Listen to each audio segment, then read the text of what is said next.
These are all laws that are set down by God on us, right? And if people break these laws, then there's a punishment for it. It is believed that if you are punished for a crime in this life, you will be absolved in the afterlife. According to Quranic guidance, drinking liquor does more harm than benefit to an individual and society as a whole. Many cases of horrible crimes, accidents, and domestic violence occur under the influence of alcohol and other intoxicating substances. Human life is sacred in Islam. In the case of intentional murder, the accused is executed. If, however, the murder was accidental, diya or blood money is paid to the family of the deceased.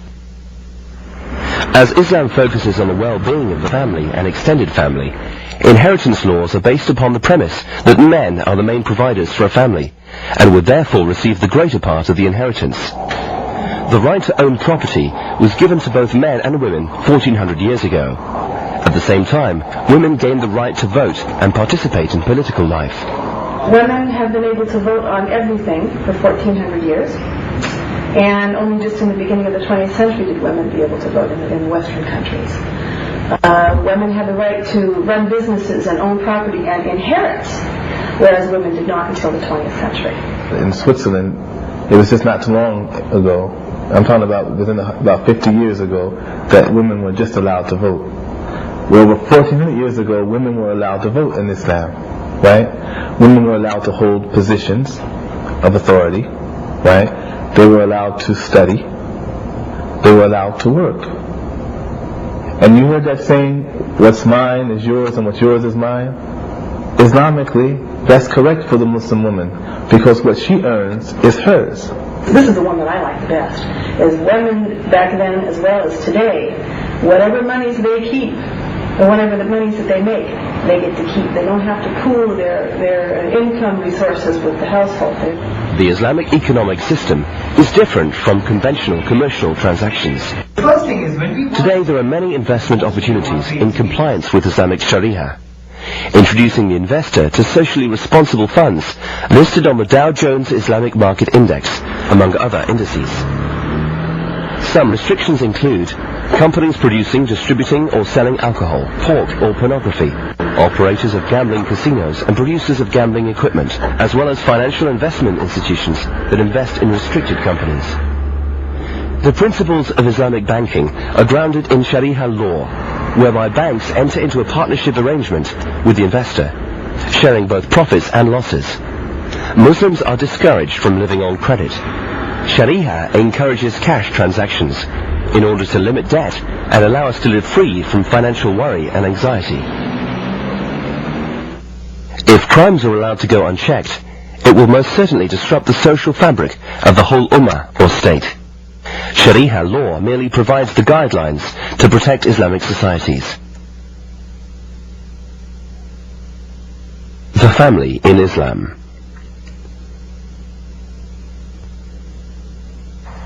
The family is at the core of Islam, and religious laws are aimed at maintaining and strengthening family relations. Founded more than 1400 years ago, Islam brought a message of peace and goodwill to all mankind, based upon human rights and civil liberties, as it is understood across all religions today. The Quran is Islam's equivalent of the Bible or Torah. The Quran, as well as the teachings of Prophet Muhammad, calls for mutual respect and love between parents and their children.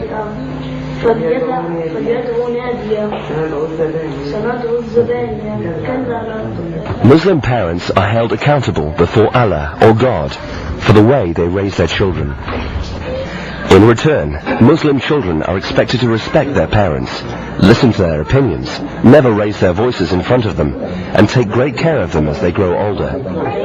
Homes for the elderly are very rare in Muslim societies. The responsibility of aging parents and grandparents is shared by the children. Rana Atani is the oldest of four and lives at home with her parents. She is not restricted to the house and has many friends she socializes with. Well, the only time that I may think of leaving the house is when I get married. So I just moved to my husband's home. Islam stresses the strong relation between the family, between the parents and the children. Moreover, it obliges us to treat our parents in a very nice way, in a very respectful way. We should respect them all over the road. We should be able to give them whatever they want, and as in return, they should also treat us in a very good way and give us all what we need. So Islam puts the rules on how we should treat our parents and how they should treat us. The Atanis are a typical Muslim family, living as much as possible in accordance with the teachings of Islam. Their lifestyle as a family is focused on helping one another and accordingly pleasing Allah. Mona is the mother, and besides her tasks at home, she works at the university. Islam does not oblige her to contribute any of her earnings to the household.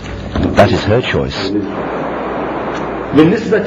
Concerning women, Islam does not forbid women from working.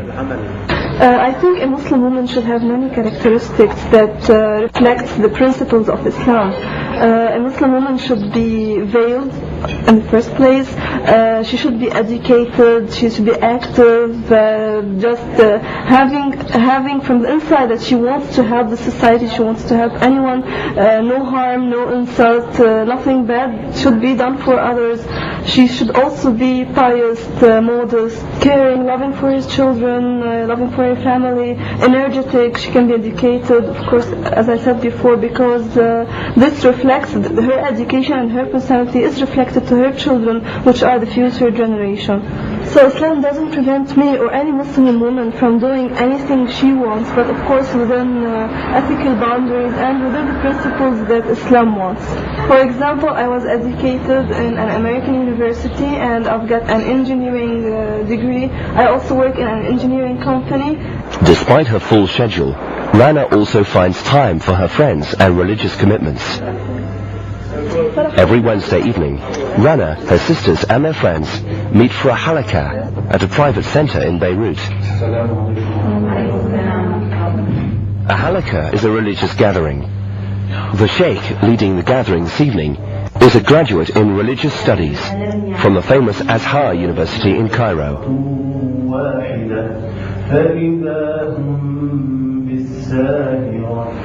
Marwan, the father, is responsible for supporting the family financially. He owns a small textile shop downtown, which he says serves the needs of his family. Every Friday, he attends prayers at his local mosque.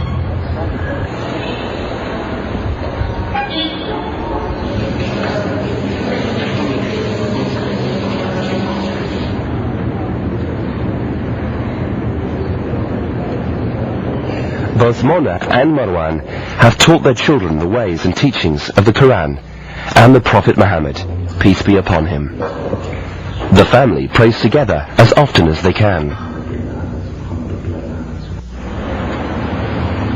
Education is compulsory for both men and women, in religious as well as scientific and social studies, not only to advance a personal professional career, but also to know and understand one's religious rights and duties, which helps in making everyday decisions. Of course, if we go to the literature of the Prophet, peace be upon him, we could find it in one phrase that says, knowledge is a duty upon every Muslim. Of course, when we say every Muslim, mean male and female. And that's amazing in that time, at the very beginning of the 7th century. That was something amazing. It was like a revolution to ask people to seek knowledge wherever they are. As stated in the Holy Quran, All mankind, we have created you from a male and a female, and made you into nations and tribes, that you may know one another. Yet the images we see in the media, in films and on the news, create quite a different impression. Images of helpless veiled women, forced to stay at home, and bearded men trailed by strings of wives. Like any society, those images are not always wrong. But what is wrong is to only portray Muslims behaving in un-Islamic ways. Following a simple day in the life of the Itani family represents just another day in the lives of many Muslim families, not only in the Arab world,